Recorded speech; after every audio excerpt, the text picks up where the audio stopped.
Not all Robs. We're back with Hilda Lewis, the Witch, and the Priest. A novel based on the true story of Joan Flower, the infamous 17th century witch. And since this is Halloween, this will be the last day I'm reading this book for a while. But I think I can get a few chapters in before I move on to the Thanksgiving stuff. Chapter 11. "Oh, you are not well again," she cried with sweet compunction, seeing him sunk again in the pillow of his chair.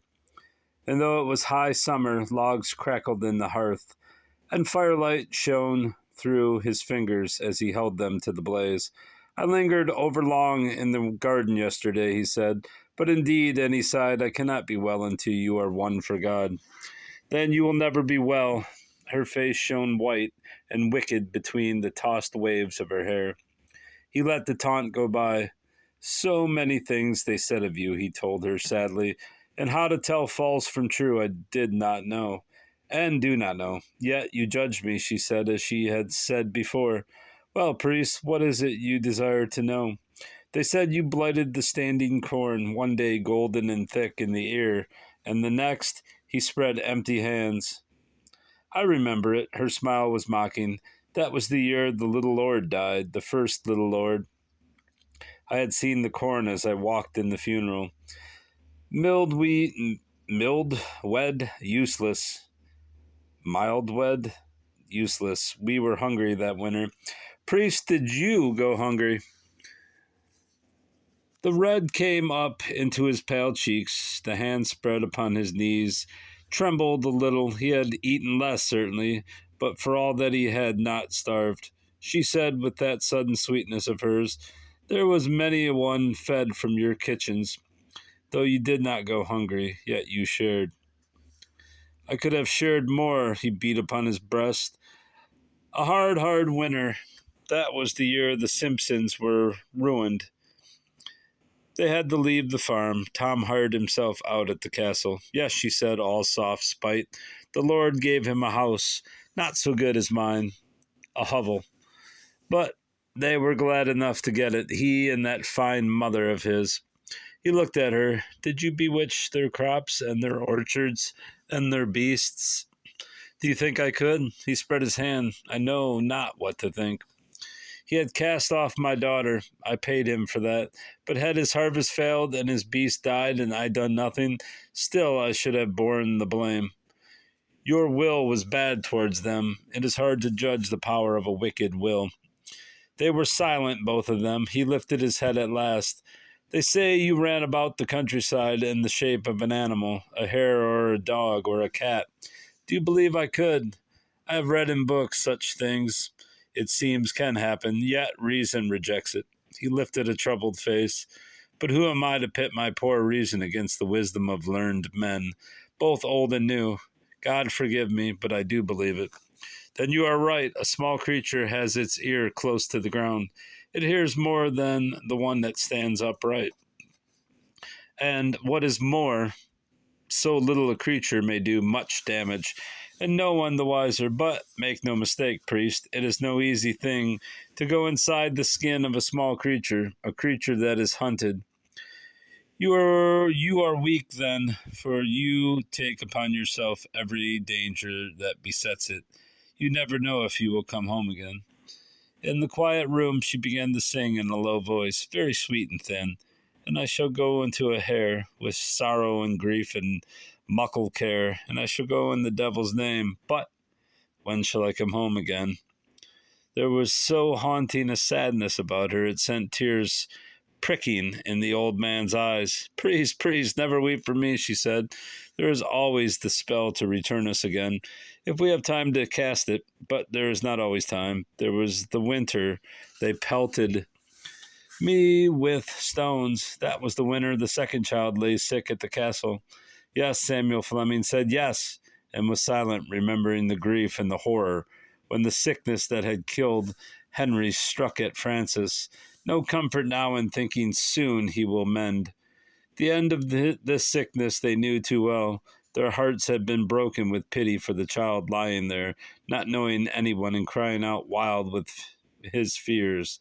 All the prescriptions written by the learned Master Atkins had not helped. The 3-year-old had trembled so that the truckle bed shook with him. There was no warming him, and he had cried out until his voice cracked and there was no hushing him. A baby lying there in mortal terror and crying out that a white beast lay upon his heart. The tale was all over the countryside, Samuel Fleming said. Every man, woman, and child watching for the white beast. She nodded. Cat or hare, or so small a thing as a mouse, black, brown, or gray, it was all one. For once the hunt is up, any quarry will serve, and many an innocent creature comes to its death. Well, they could have spared their pains. There was no white beast then. It was all a sick child's fancy, a picture seen, an old tale heard. I was never in his chamber in my life, though it was not for want of trying. We needed something that was his to cast the spell, a ribbon, a plaything, a lock of hair, something warm from his own breath, his own lifeblood. We were not able to put out hands on such a thing. Our hands. Yeah, I was right. We were never able to put our hands on such things. Philip had done her best, but she was not let out of the kitchens. The others mistrusted her. Did she but move to go to the privy, there was always one that followed. From spring to autumn we had tried. How we had tried. The master had long grown impatient. Philip found him a hard lover.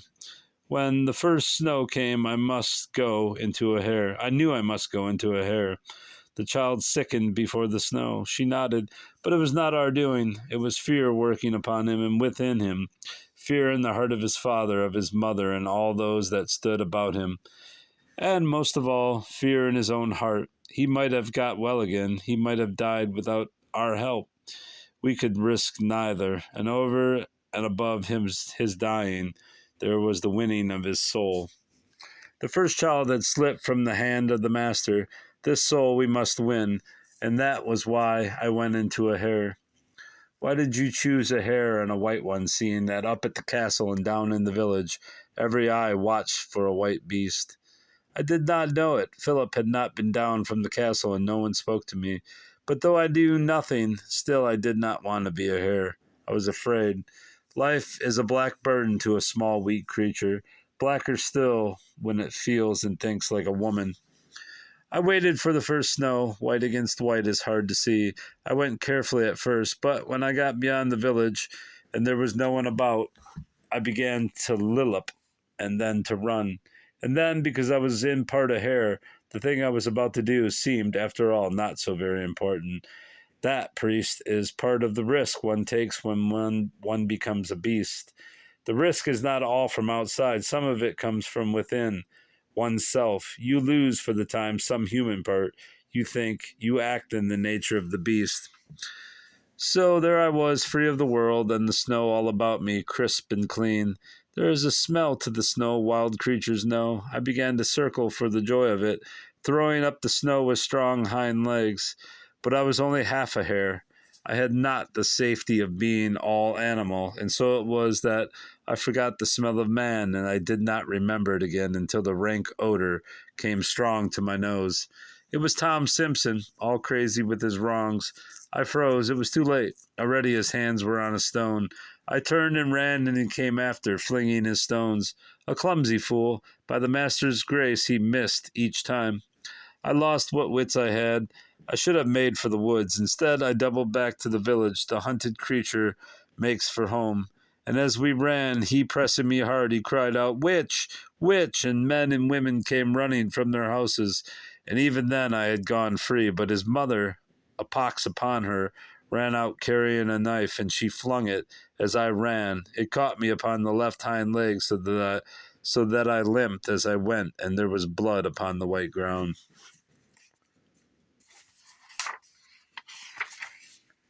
A small wound, not much to see, but steady bleeding. So twisting and dodging and bleeding, I ran into the thicket behind my house. And as I went, I put together with sorrow and pain and muckle care the spell to borrow me. So when they came to my house, there was a little blood upon The snow and no hair, only myself with a stocking about my leg to hide my hurt, busy about my bread. And though they called, "Witch, witch, come on!" and though they threw stones against my door, it was fast shut. There was nothing they could do, and they were forced to go home again. I kept within doors until my wound was healed, but still they would gather about my house calling, "Witch, witch, come out!" When I was sick of their baiting, I called upon the master, and he sent a great black dog, and they fled screaming. And so I was saved. Even when I left my house, none dared lay a finger on me, for who knew when the black dog would not spring from the ground? But it was a safety that could not last. I think I knew it that first time they stood about my house and cried out against me, and yet I would not let myself believe it. I had been about the master's work. He would protect me. But the work, it was hardly begun, and how to see about it I did not know. For still I lacked the child's small thing to cast the spell. That thing I had not got, not did I see how I was to come by it. Nor did I see how I was to come by it. Pardon. And to make bad worse, Philip was restless up at the castle. She felt anger and hatred all about her. Oh, she was clever. There was still nothing proved against her, but there was talk aplenty, ugly talk that day by day grew yet more ugly. Who knew when she would be sent packing? And nothing of the child's in her hand. Something I must have. I must have it. And to add to my troubles, Meg was no longer eager about the work. She had lost, so it seemed, her desire for revenge, and I had to keep pricking her on. To tell truth, her life was too comfortable. Poor we might look and were, but we lacked nothing. We ate and drank well. We had our gossips within the coven. We had our junketines at the Espits, and we had our divine Sabbaths. Had Master Vavasor, for whom she had once sighed, come down from the castle with his Frenchified airs and his master's cast-off clouts, though he looked fine enough to pass for a gentleman, almost, I doubt she would have looked at him, for at our own merrymaking she did not go short of lovers, and though at the Sabbath her place was among the children, there was ever a pretty boy to serve her pleasure. She was jealous still of Philip. In spite of his displeasure, the master delighted in the girl. She was to bear him a child, but this, I fancy, Meg did not know. Certainly she never mentioned it, and indeed we saw so little of Philip that Meg, so it seemed, forgot her jealousy for days on end. Only at the Sabbaths and afterwards did she remember. Between Meg, grown lazy with content, and Philip, unable to lay hand on anything that belonged to the child, I grew wretched and I grew frightened. I loved the master, but I feared him more. And then, when I had all but given myself to despair, Philip came down to the cottage. It was New Year's Day. The snow had melted a little and frozen again. Old folk kept within doors, but the young went sliding and slipping and shouting for joy. I could hear before ever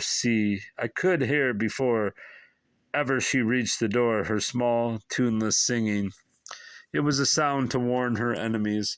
She put her hand into her pocket and brought it forth again, her long, lean witch's hand, and on her open palm a child's small glove. Without a word she flung it across the table. "A glove," I said. "Once more a glove, a good omen." "How did you come by it?" Meg asked, slow and sullen.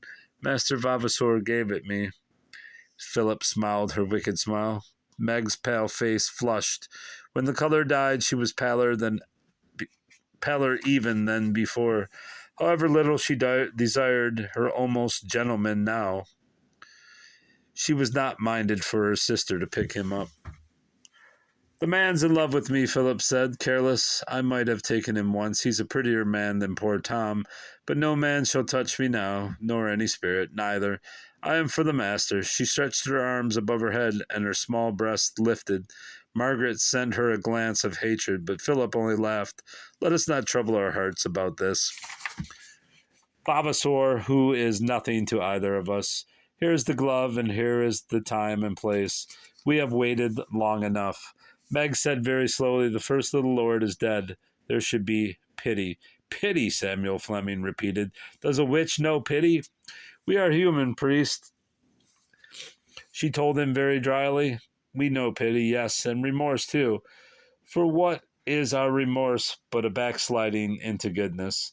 It is as natural as your Christian backsliding into evil, and our compassion also is easy to understand. For look, priest, when you see a man tormented of God, though it be for his soul's good, yet you pity the poor flesh.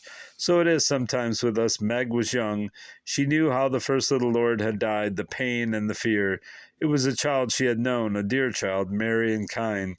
No, it was not strange she should feel compassion, though she must fight against it. But with Philip there was no compassion, as there would be no remorse.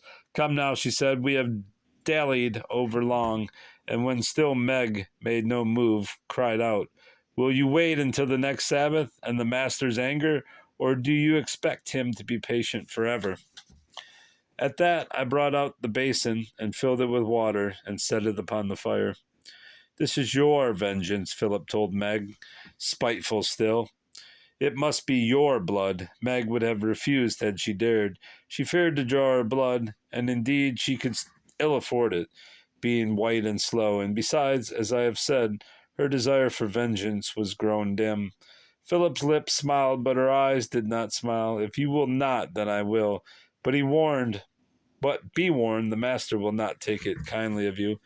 Meg went so pale it was as though the blood were already drained from her, but she reached out for a bodkin and pricked her arm. A drop fell into the basin, and Philip mocked, saying, she is tender of herself. Let her pray the master will be as tender of that white flesh. I said nothing. I had no wish to bring upon myself Philip's ill will. I took up a knife and stabbed the little glove, the pretty, tender glove. I stabbed it again and again when I held it before the fire. The light came pricking through. Steam was rising from the basin, and I flung the glove into the boiling water. It twisted and turned and rolled about like a small thing in pain.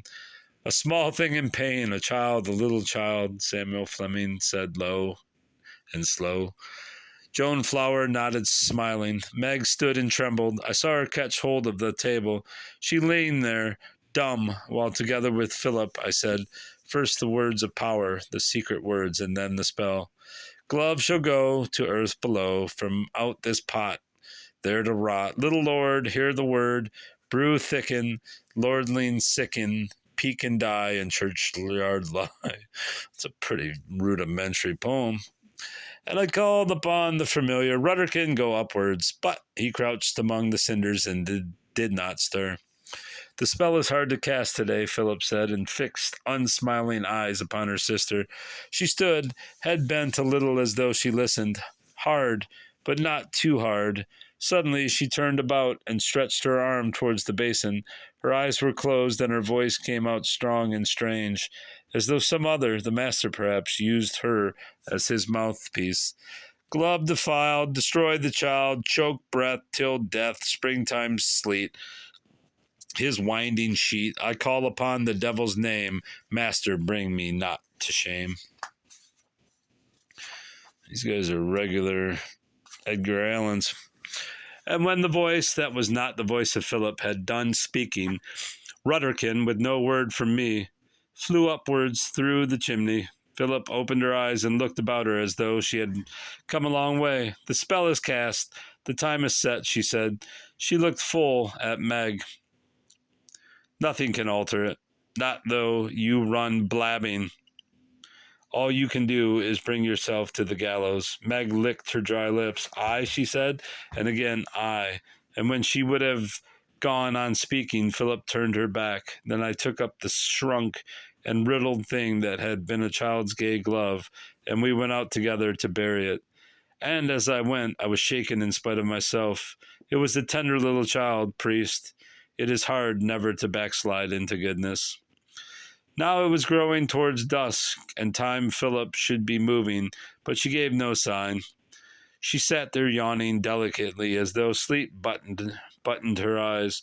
Meg went about restless, touching this and that. At last she said, should you not be going, sister? Philip's narrow eyes flew open in surprise. Did I not tell you? I am not going back. But you must go, I said at once. There is your bond of service. They will send after you. I doubt you will relish the whip. There shall be neither sending nor whipping. My lady is sickened of me this long while, but there is nothing against me save talk. She is a fool, that one. She will never punish without proof. Punish first, say I. Let proof come later. Meg said nothing. She was staring in such dismay at the thought of her sister's company that Philip's laugh was almost good-natured. Have no fear, she said. Your nose shall never be twisted for me. Not here, not at the castle, nor yet at the Sabbath do I take any woman's lover, man or spirit. I am for the God. Meg's dismayed look turned to anger. Philip had pricked true and deep. Wantoning with a pretty boy might suit Meg well, but her pride bled that she had no choice. I looked from one to the other. If those two came to open quarrel, there was danger for us all.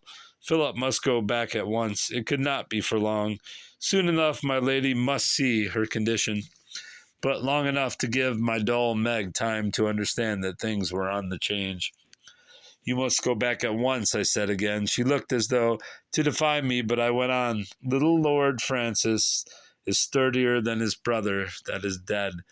That one wasted like a candle. This one, little though he is, will make a fight. The spell we have cast is strong, but the child may be stronger. And the Master helps those that help themselves. Take this. He gave it to me to use at need. And need, I fancy, there may be. She opened the packet and stirred the green powder with a long, lean finger. Pretty, she said. Poison, Meg said, and took in her breath. I do not question what the Master gives, I told her. Philip went on stirring the green powder. Go now, I said, but she looked stubborn still. The Master, need I remind you, is just. He rewards and punishes. When this work is done, he will make you coven maiden, and will set you above the captain even. Her eyes gleamed at that. But if you disobey, though he is your lover and you carry his child, you would do well not to count upon it. She grimaced and swallowed in her throat. I will go then, but not for long. My lady will see my burden soon enough. Yes, my chaste lady shall send me away herself. She bade us goodbye, but Meg looked away and would not answer. And that's the end of chapter 11. Until next time, bruv. Goodbye. Good boy. Boy.